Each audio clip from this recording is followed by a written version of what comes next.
boa noite a todos. É uma alegria estar assim, conectados desta forma, porque ela vai além dessa imagem, ela conecta os nossos corações, os nossos sentimentos, não apenas uns com os outros, mas com o Cristo, esse irmão maior, cujo amor infinito nos congrega e nos orienta diariamente, que ele possa continuar assim, nesses instantes, despertando a nossa consciência, unindo-nos em sentimento para um bom aproveitamento dessa mensagem desta noite, do análise,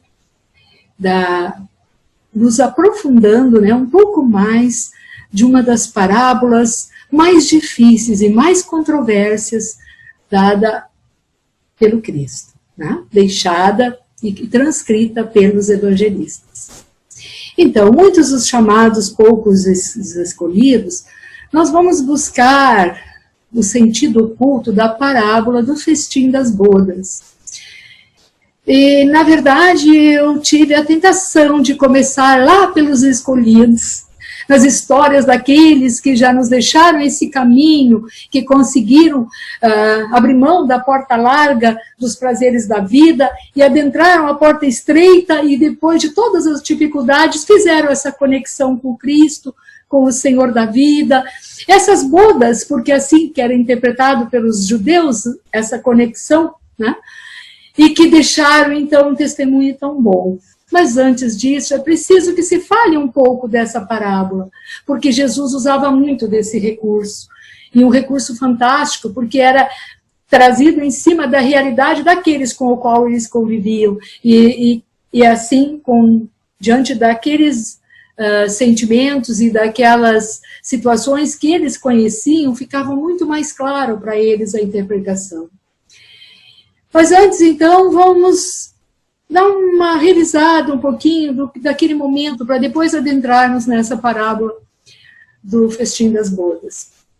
Os judeus daquela época acreditavam que a nação deveria conquistar todos os povos da terra. Afinal, Deus havia prometido a Abraão que a sua posteridade cobriria toda a terra. Então, como quase de costume, eles de novo erraram na interpretação, porque eles tomaram a forma e não a essência, acreditando que a dominação desses povos seria de forma material.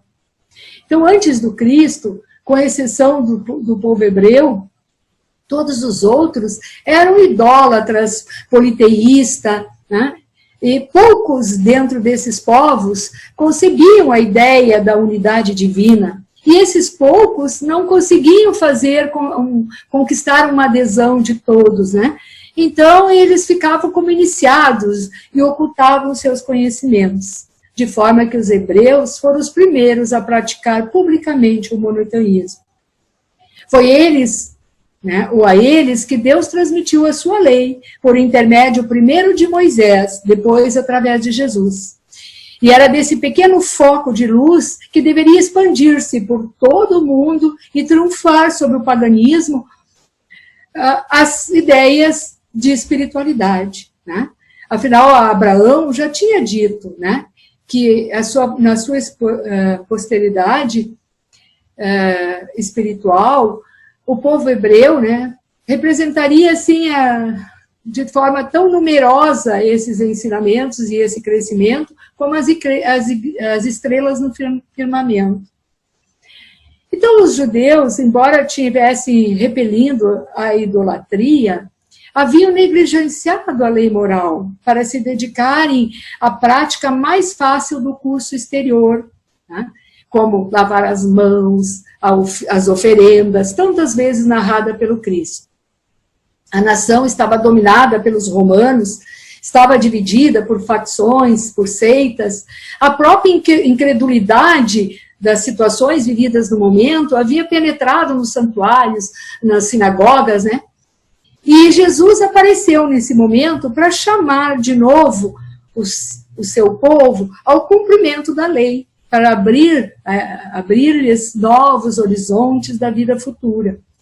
E é importante que a gente veja isso, porque nós hoje, enquanto nação ou enquanto planeta, né, o nosso mundo, ele passa por essas situações de divisões, de facções, de seitas, e de uma incredulidade total em todos os lugares e em todos os segmentos. E Jesus, de novo, nos vem, não como outrora com aquele povo num corpo, mas como o Consolador prometido, através da doutrina dos Espíritos, nos direcionar de novo para a conquista da nossa ligação com Ele, né? Fazer as bodas com o Cristo. Porque essa parábola é narrada por Mateus. Ela também é narrada por Lucas, mas Mateus é o que mais conhece a tradição judaica. Ele era um escriba, né? Foi o primeiro que Jesus encontrou e convidou para fazer parte do seu grupo, né? Do messianato. E ele, então, conhecia as tradições, por isso que ele usou essas palavras que aparentemente são tão agressivas, tão fortes, vinda de Jesus, que era só amor. E ele sabia que a conexão com o reino dos céus, com o Criador, era conhecida para eles como umas bodas. Né? Era relacionada à alegria de umas bodas. Então, nós vamos ler um pouquinho a parábola para que depois a gente possa ver todos os elementos que aqui estão, tá? Para a gente compreender o que Jesus nos mostra com tudo isso. Bem. Capítulo 18, então. Muitos os chamados, poucos os escolhidos. Parábola do festim das bodas. Falando ainda por parábola, disse-lhes Jesus: o reino dos céus se assemelha a um rei que, querendo festejar as bodas de seu filho, despachou seus servos a chamar para as bodas os que tinham sido convidados. Estes, porém, recusaram-se a ir. Tá? Então, o reino dos céus é Deus, o rei, que convida para as bodas com seu filho Jesus. Né? Mas os servos que chamaram os convidados tiveram a surpresa de que esse convite foi recusado. O rei despachou outros servos, com ordem de dizer da sua parte aos convidados: preparei o meu jantar, mandei matar os meus bois e tomados os meus cevados. Tudo está pronto. Vinde às bodas. Eles, porém, sem se incomodar com isso, lá se foram para suas casas de campo, outros para os seus negócios, outros pegaram dos servos e os mataram, depois de eles haverem feito muitos ultrajes.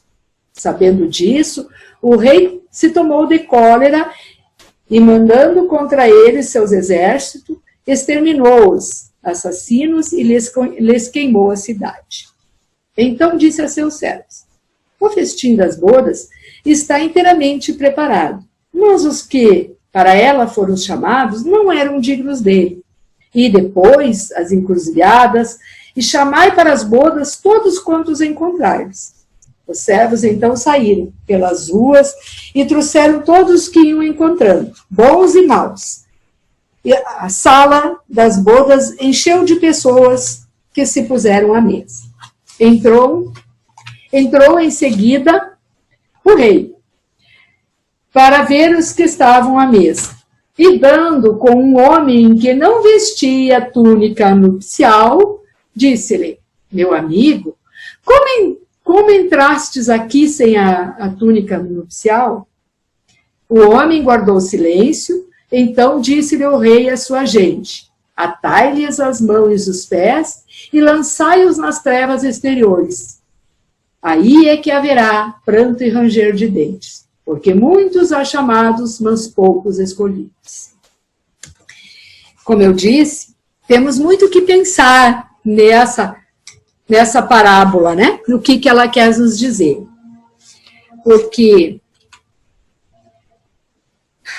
o que nos parece nessa parábola uma ingenuidade fantasiosa e até chocante, né? Que fala de forma violenta em alguns momentos, na verdade, pode muito bem ser interpretada e ser colocada de forma muito atual e muito importante para que a gente possa realmente entender qual é o nosso objetivo e como nós chegaremos a ser os escolhidos.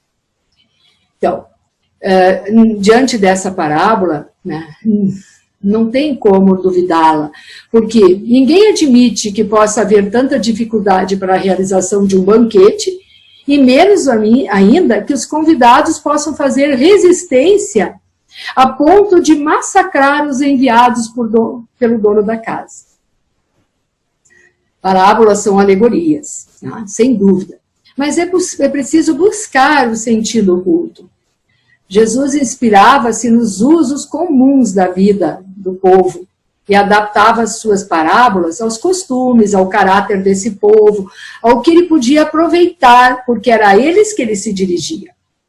Então, a maior parte delas tinha por objetivo atingir as massas com a ideia da vida espiritual. E sem esse sentido, fica muito difícil compreender algumas partes dessa parábola e de algumas outras.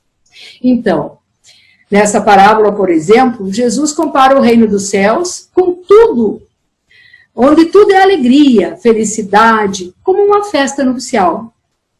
E os primeiros convidados para essa festa foram os judeus, o povo judeu.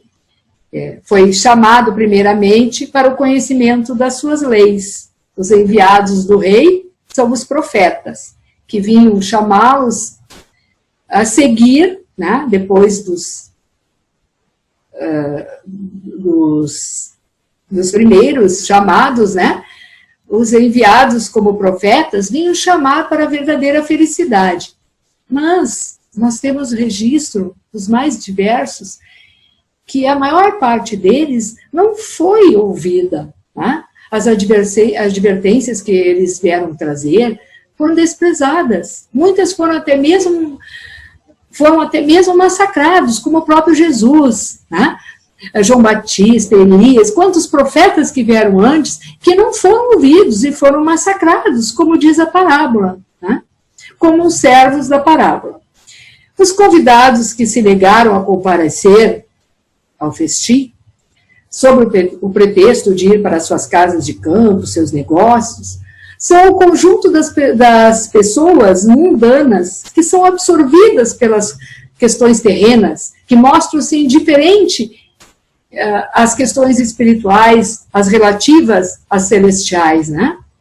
Então, esses primeiros convidados para o banquete, que repeliram a palavra do Cristo e o sacrificaram, foram aqueles que estiveram lá, os que tiveram com Moisés, que tiveram tantas vezes a oportunidade do convite e que acabaram menosprezando e não aproveitando a oportunidade.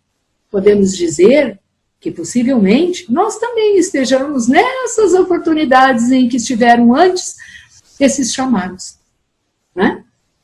Então, e dessa forma, perdemos, como os judeus naquela época, o fruto que deveriam colher da sua própria iniciativa, né? Por orgulho, por fanatismo, por incredulidade. Como nós ainda estamos distantes de acolher totalmente esse chamado, por vaidade, por orgulho, por tantos outros entraves vindo das nossas próprias imperfeições. Então, são eles, principalmente, que Jesus comparava aos convidados que se recusaram a participar das festas de bodas, né? Mas eu acho importante que a gente faça esse link. Afinal, nós conhecemos a doutrina e o significado da justiça e da perfeição de Deus quando nos dá as oportunidades das reencarnações, dos momentos em que estamos diferentes vezes na carne para aprendermos e para não evoluirmos, né? Então, nós somos eles.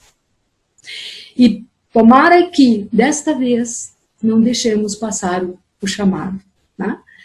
Que tenhamos a mesma atenção que teve Pedro, que a terceira vez que o galo cantou, ele caiu em si. Quantas vezes o galo vai ter que cantar para nós, né? Mas vamos adiante. Em seguida, a parábola esclarece. O rei, vendo isso, mandou convidar todos os que fossem encontrados nas ruas, bons e maus. Fazia entender assim que a palavra deveria ser pregada para todos os povos, pagãos, idólatras, os que aceitassem, seriam admitidos nessa festa. em lugar dos primeiros convidados. Mas não bastava ser convidado. Não bastava dizer-se cristão para sentar-se a essa mesa e participar desse banquete celestial. Era preciso, antes de tudo, e como condição expressa, estar vestido com o traje nupcial, ou seja, ter a pureza de coração e praticar a lei segundo o Espírito. E aí, então, nós vamos ver que esse traje nupcial é o perispírito. É um processo pelo qual o Espírito vai conquistando virtudes. Como disse Emmanuel no livro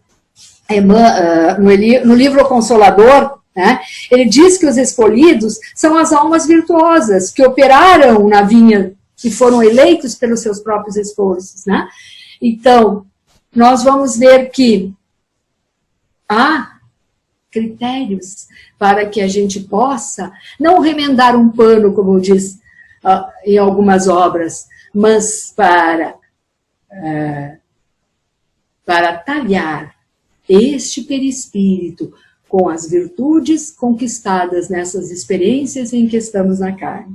E também revestido, lógico, com o perispírito, mas pelo corpo. Não. Então, nesse momento, antes de continuarmos nesse capítulo, falando sobre a porta estreita e pela porta larga, né, que a gente sabe que o próprio Mateus vai colocar ali no versículo 13 e 14, que a porta estreita é aquela que traz as dificuldades, porque é onde o espírito se reconhece e se recompõe para o novo momento. E fala também no capítulo 23 a 30, né, sobre a porta larga, que é a da perdição, das paixões que são numerosas, né? E essa estrada é mais mal frequentada, né? Mas porque é da porta estreita que sai a salvação do homem, é que ele tem que atravessar, porque ali ele vai provar sobre os esforços sobre si mesmo e vencer as más tendências, e aos poucos ele vai se resignando e completando essa máxima, que é reconstruir, ou construir as virtudes para construir a veste nupcial e ser escolhido.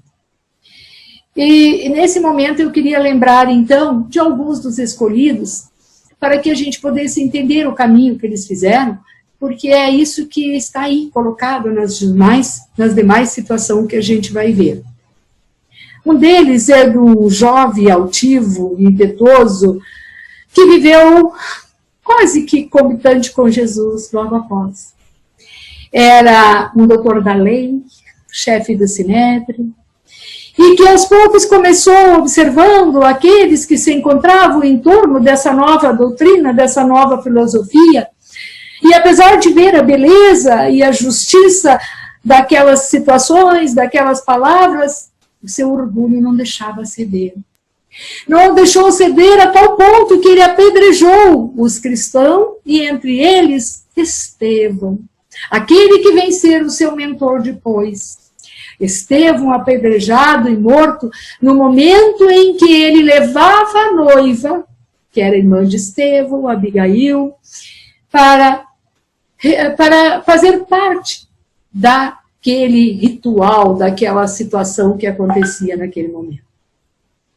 Tomada de dor, Abigail reconheceu o irmão. Isso deixou o Saulo de Tarso mais enfurecido com aqueles que lhe afrontavam as verdades que até então ele tinha como soberanas, como justas naquilo em que ele vivia. Mas ele não pôde fazer muita coisa. Renegou no primeiro momento aquela noiva, que acabou depois morrendo pela situação e por tudo que ela viveu antes. Mas ele ficou aí, brigando com as suas verdades, com as suas certezas, até que, no último chamado, ou mais forte, nas portas de Damasco, quando ele foi atrás de Ananias, que tinha convencido Abigail a entrar para esse movimento e a ser da forma como que ela estava, e que para ele era tão diferente. Lá nas portas de Damasco, ele recebeu uma luz muito forte, caiu do cavalo, literalmente, e também em todos os outros sentidos, e ouviu o Cristo: Saulo, Saulo, por que me persegues? Aí ele entrou para a porta estreita e descobriu que aquela porta larga dos desejos, das paixões, das festas, dos elogios, eram, na verdade, as portas que os levavam à dor, ao desespero e até mesmo a alguns vícios, que depois faziam com que ele se sentisse infeliz. Mas agora ali, depois de passar por toda aquela dor, porque ele foi ao encontro dele, Ananias foi ao encontro deles por comando de Jesus, lhe devolveu a vista. Ele foi viver 2 anos no deserto com Prisca e Áquila, que era um casal que ele andou e trabalhando apenas como o ofício dele, né? Primeiro, que era tecelão, né? Ele não levou os títulos e nem nada, ele passou a se reconstruir, a viver aquilo que ele tinha feito antes, porque ele ouvia daqueles que não o reconheciam as histórias do doutor da lei malvado, aqueles que se achegavam às tendas, né? Depois de tudo isso, ele vem para um trabalho maravilhoso como vaso sagrado da reconstituição do cristianismo naquele momento. E ele vem com tanta força, com tanta vontade e com tanta luz, porque ele era feliz dentro de tudo aquilo que ele passou como Paulo de Tarso, porque havia momento em que ele dizia: não sou mais eu, é o Cristo que vive em mim. Imagine alguém que antes podia dizer assim: eu ainda tenho muito, porque sou muito mais do que não gostaria de ser. Para chegar àquele momento de uma comunhão total com o Cristo, houve uma longa caminhada, mas necessária. E aí alguém vai dizer: mas ele recebeu o chamado de Jesus. Quem é espírita verdadeiro pode dizer que esse Consolador prometido que nos chama todo dia não é Jesus? Que nos chega não daquela forma, mas todos os dias diante de uma dor, diante de uma palavra, de alguma coisa, e que a gente se encanta no primeiro momento, mas depois esquece. Ou vai lá procurar o benefício da graça, curador, cura a doença, mas depois esquece do caminho verdadeiro que aquilo nos propõe.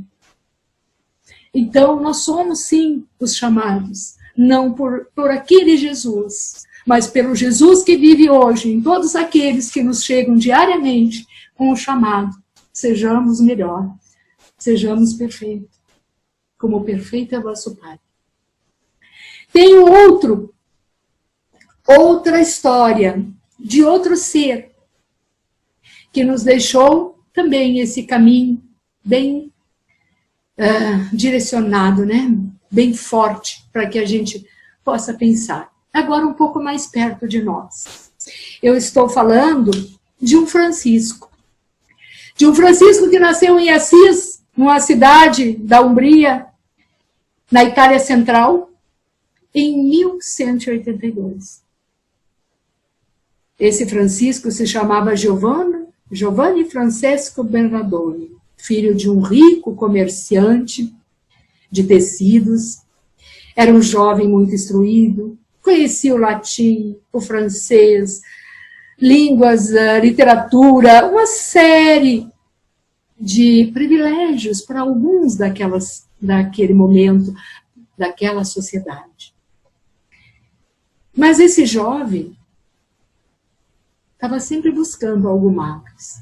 Aqueles prazeres que a vida mostrava não lhe serviam, não lhe faziam feliz. Como a todos nós hoje, se pensarmos profundamente, sempre há um vazio, uma busca, algo que queremos ainda adentrar, além daquilo que a sociedade nos oferece, que as festas, que as viagens e que outras tantas coisas nos trazem. Esse jovem, apesar da sua família e a sua posição, queria algo mais.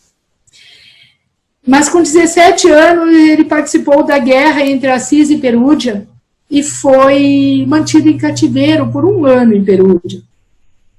E durante esse tempo ele teve uma grave doença. Tá?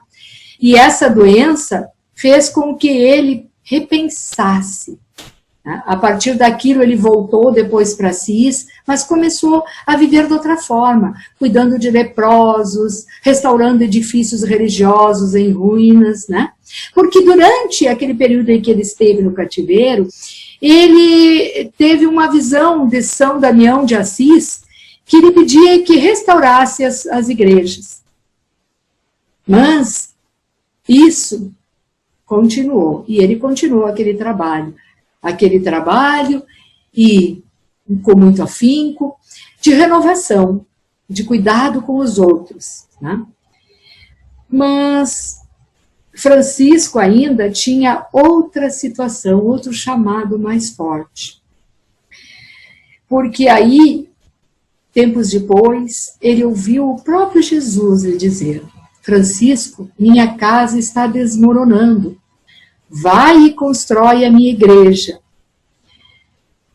Como todos os chamados, às vezes têm dificuldade de se entender ao primeiro momento, Francisco também teve essa dificuldade. O que ele fez? Foi lá, vendeu o cavalo, vendeu alguns bens e foi reconstruir as igrejas. Começou pela igrejinha de Porciúncula, que é bem perto da igreja hoje de Assis, na cidade de Assis, e ela estava destruída, até ele entender que a igreja que o Cristo queria que ele reconstruísse não era material. Era aquela que tinha se perdido no poder, na riqueza, e tinha esquecido o seu propósito de amar e de instruir. E aí ele foi fazer aquele caminho, né, no gelo, enfrentando os papas, para poder construir essa ordem franciscana que vem dar outro rumo àqueles da fé. Para mostrar ao mundo que a felicidade não estava naquele poder e naquele dinheiro. Então, esse Francisco também nos deixa esse modelo de como enfrentar a porta estreita, a porta larga, desculpe, e seguir pela porta estreita. Porque um dia ela acaba, um dia se reconstrói, nós construímos o nosso traje nupcial, e aí então vamos estar à disposição, na conexão com o Cristo, nas bodas verdadeiras, com a paz, com a tranquilidade, com a verdadeira felicidade, como eles estiveram. Quem duvida que Francisco foi feliz? Quem duvida que Francisco não amava e não era amado com aqueles animais, com a natureza? Né? Com aquela conexão com Cristo. Mas ainda falando um pouco sobre a porta estreita, que também nós vamos ter aqui nesse mesmo capítulo, né, em 7, 13 e 14, Mateus vem nos falar dessa porta estreita.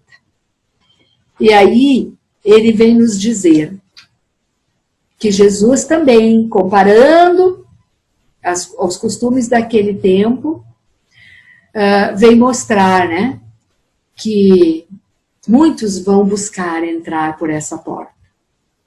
Porque é uma porta que traz realmente, diante do mundo social, mais dificuldades. Mas é a porta do dever, da responsabilidade. E aqueles que virão buscar essa porta, fora de hora, vai acontecer como o pai de família. Quando tiver entrado e fechar a porta, e os de fora começaram a bater, e ele não vai abrir. E ele responderá: não sei de onde sois. E aqueles que estão ali vão dizer: nós somos aqueles que comemos e bebemos em tua presença, a quem ensinastes em praça pública. E ele responderá: não sei de onde sois. Apartai-vos de mim, todos vós que obrai com iniquidade. Porque não são os que dizem Senhor, Senhor, que entrarão no reino do céu, mas aqueles que seguem a vontade do meu Pai. E aí, então, esses que não aproveitaram essa oportunidade, realmente vão ver ranger de dentes, tá? Bem como profetizou Abraão, Isaac, Jacob, todos os profetas sobre o reino de Deus, que alguns ficarão de fora, tá? E virão todos para esse momento de encontro nas bodas, né? Virão do Oriente, do Ocidente, do Setentrião, do Meio-Dia, de diversos lugares, né? Mas ali nós encontraremos aqueles que foram os últimos e que poderão ser os primeiros. Porque os últimos foram os mesmos que estão agora novamente. Tá? E esses que, então, renunciaram à porta larga, às paixões, o mal, esses, então, vão conseguir entrar por essa porta estreita. Mas aqueles que não seguirem esses conselhos, que não seguirem esses ensinamentos, vão estar. Por quê? Porque Deus faz privilegiados? Não. Porque Jesus queria nos amedrontar? Também não. Mas simplesmente porque esse é o caminho da evolução. Esse é o caminho pelo qual todos nós estamos sujeitos. Encontrarmos a perfeição e seguirmos essa trajetória. Quanto mais cedo, melhor. E em que momento esse Senhor fecharia a porta? No momento em que estamos vivendo. Porque esse é o estado atual da humanidade terrena. Dominado pelo mal, mas em transformação. Deus é todo justiça e é todo bondade. Ele nos deu diversas oportunidades, mas agora é a hora da colheita. O joio e o trigo serão separados. É claro que essa hora não é hoje, não é amanhã, é os próximos anos, é as próximas décadas, o próximo milênio, em que aqueles que aproveitaram a oportunidade e seguiram por esse caminho, retornarão para esse planeta, para esse orbe, onde encontraremos aqueles de igual sintonia, que também fizeram o seu papel, que fizeram o seu recado, o seu exercício de casa, né? Agora, aqueles que estão perdendo essa oportunidade, que não importa quantas vezes foram chamados, porque foram muitas e muitas e muitas, mas que estão aí, ao obstruir o caminho daqueles que já se decidiram, que já resolveram a sua vida, não terão mais. Para esses, a porta não se abrirá mais. E é isso que Jesus quer dizer. Mesmo que o que vai acontecer aqui, nesse momento, nessa seleção, de forma mais branda ou mais forte, dependerá de nós. Mas no passado já aconteceram nesses caminhos, né? Em que as disputas, as guerras, destruíram, mataram, extinguiram cidades, né? Países, quanta coisa foi destruída. Mas agora nós estamos diante das últimas destruições. Porque a humanidade agora está definindo o seu papel. A humanidade agora está diante desse último momento. É agora que nós vamos fazer a nossa conexão com Cristo, as nossas bodas, ou nós seremos rejeitados pelo Senhor. Porque o Senhor vai nos dar outra oportunidade. Ele não está deixando aqueles simplesmente por uma vingança, longe disso. Ele está simplesmente dizendo, vocês vão continuar, mas de outra forma. Terá ranger de dentes? Terá. Porque haverão de começar de novo todo um trabalho, toda uma evolução que nos fez chegar aqui. Então, será um caminho mais difícil? Sim, muito dolorido. Imaginem nós, lá na pré-história. Imagine nós como os primeiros a se posicionar nesse planeta, né? Diante das feras, sem nada, e o que temos hoje. Então, aqueles que escolheram a porta larga e que não terão mais tempo para voltar para a porta estreita, para se reconhecer e construir essa conexão, terão que fazer esse caminho de novo. Por isso que Jesus tantas vezes vem nos dizer: construa a vossa casa na rocha. Qual é a nossa casa? Hoje, o espírito está numa casa de carne, mas a nossa casa, ela vai além deste momento aqui. A nossa casa é o próprio espírito, é aquele que vai ter que conquistar essas virtudes e se fazer cada vez melhor, né? Então, nós vamos ver, e ainda seguindo Mateus, buscar a ser esse homem sábio que Jesus nos pede, que constrói a casa na rocha, que daí não importa o que aconteça, se vem, como diz a própria parábola, né? Se a chuva cair, se transbordar os rios, se os ventos soprarem, não tem importância. Por quê? Porque ele está além disso tudo. Nós vivemos um momento em que a gente pode comparar com isso. Tem casas caindo, tem ventania, né? Vendaval, tem muita construção desabando, rios transbordando.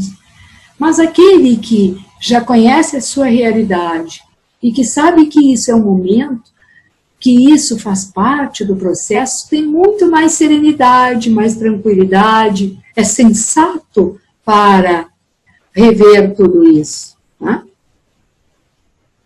Então,